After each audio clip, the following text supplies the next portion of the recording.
स्थानीय विधायक और प्रदेश सरकार में मंत्री राजेश धर्माणी जी ने जो दावा किया है कि यहाँ घुमारवीं के अंदर बहुत बेहतर सुविधाएं, स्वास्थ्य सुविधाएं लोगों को प्रदान की जा रही हैं, वह सच्चाई से परे है। और इसका उदाहरण तब हमको मिलता है कि यहाँ जो पेशेंट एडमिट होते हैं उनको एक सिरिंज भी अगर आवश्यकता है तो वो भी बाहर से खरीदनी पड़ रही है।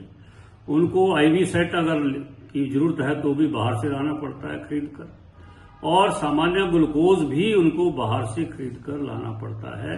ये यहाँ की स्वास्थ्य सुविधाओं की सच्चाई है जिसको नकारा नहीं जा सकता। यहाँ तक कि डॉक्टर्स भी पर्ची के ऊपर आईवी सेट और सिरिंज इसको प्रेस्क्राइब करते हैं।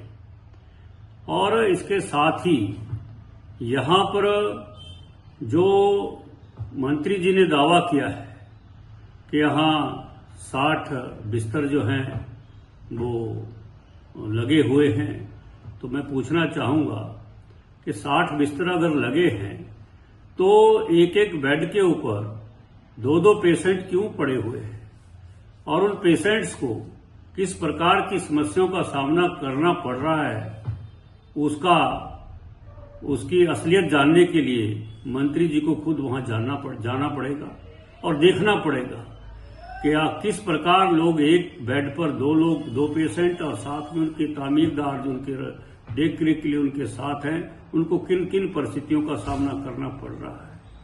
और जो उन्होंने कहा कि यहाँ 60 बेड लगे हैं, 40 नई बिल्डिंग में लगे हैं, हम बताना चाहते हैं कि 100 बेड जो है इस पुरानी बिल्डिंग में ही दोनों तरफ जो है वो लगते हैं। पहले भी लगे थे और बाद में उसको हटा लिया गया था। और साथ में जो नई बिल्डिंग की बात कही है, नई बिल्डिंग एक आईपीडी की बिल्डिंग है और उसके लिए 100 बेडेड का अपना एक अलग से स्पेसिफिकेशन है। वो 100 बेड अलग से होंगे। यहाँ वो आदरणीय नड्डा जी ने जब पहली बार केंद्रीय स्वास्थ्य मंत्री बने थे उस समय घुमारवीं के लिए 11 करोड़ की बहुत बड़ी सौगात दी थी और वो लगभग तैयार है। और बीच में 30 लाख रुपए इसके लिए और केंद्र सरकार की ओर से आदरणीय मोदी जी की तरफ से आए थे। इसलिए लोगों को गुमराह ना करें मंत्री जी, हम ये कहना चाहते हैं, और सच्चाई को पहचानने और जानने का प्रयास करें ताकि लोगों को सुविधा मिल सके। यहाँ तक कि जो दवाइयां हैं वो भी सब बाहर से खरीदनी पड़ रही है, और लोगों को टेस्ट करवाने हैं तो वो भी जो लैब है हायर की हुई है सरकार ने, उसको वहां से महंगे दामों पर उनको टेस्ट करवाने पड़ रहे हैं। और बहुत सारे टेस्ट जो है वो 10 दिन बाद 12 दिन बाद जो बहुत आवश्यक होते हैं लोगों को उनके रिजल्ट मिल रहे हैं। तो इस प्रकार अगर सरकार का कार्य ऐसा चलता रहेगा तो जो मरीज सीरियस है, गंभीर है, उसको अगर 4 दिन 10 दिन 12 दिन बाद उसके टेस्ट की रिपोर्ट आएगी तो पेशेंट का क्या हाल होगा, जरा अंदाज लगाइए। और हमारी सरकार के समय यहाँ सिविल हॉस्पिटल घुमारवीं के लिए ब्लड टेस्ट के लिए एक ऑटो एनालाइजर की मशीन दी हुई है। उसको भी सरकार ने आते से बंद कर दिया कुछ दिनों के बाद। उन्होंने कहा कि हमारे पास तो इसके लिए रिएजेंट खरीदने के लिए पैसे नहीं है। ये हालत ऐसी बना दी है स्वास्थ्य सुविधाओं की, और दूसरी तरफ से कह रहे हैं कि हमने बहुत बेहतर सुविधाएं कर दी है। जहां ब्लड टेस्ट नहीं हो सकता वहां दवाइयां नहीं मिल सकती हैं।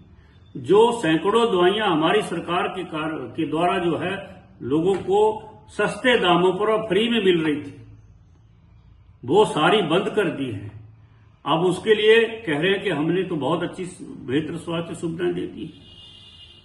इसलिए हमारा कहना है कि सच्चाई से मुंह ना मोड़ते हुए सच्चाई को पहचाने, लोगों को गुमराह करना बंद करें और अपने कर्तव्यों का निर्वहन करें। और जो आज मंत्री जी ने कहा है कि यहाँ 10 डॉक्टर कार्यरत है, 12 डॉक्टर कार्यरत हैं, जरा मंत्री जी ये भी जान लें कि हमारी सरकार के समय यहाँ 10 डॉक्टर से कम नहीं रहे हैं। पहले यहाँ 5 पोस्टें सैंक्शन थी और जयराम ठाकुर जी की सरकार बनी। इस हॉस्पिटल को हमने सिविल हॉस्पिटल के में को जो है वो 100 बेडेड करवाया, जिसके कारण यहाँ डॉक्टरों की पोस्टें बढ़ी और आज 10-12 डॉक्टर की पोस्टें होने के बाद साथ में स्टाफ नर्सों की संख्या बढ़ी, पोस्टों की संख्या बढ़ी। इसलिए यहाँ स्टाफ के आने की संभावनाएं बढ़ी और हमारे समय में भी यहाँ चाइल्ड स्पेशलिस्ट, यहाँ एमडी, यहाँ सर्जन, यहाँ एनेस्थेसिस्ट, यहाँ गायनोकोलॉजिस्ट, सब प्रकार के स्पेशलिस्ट रहे हैं।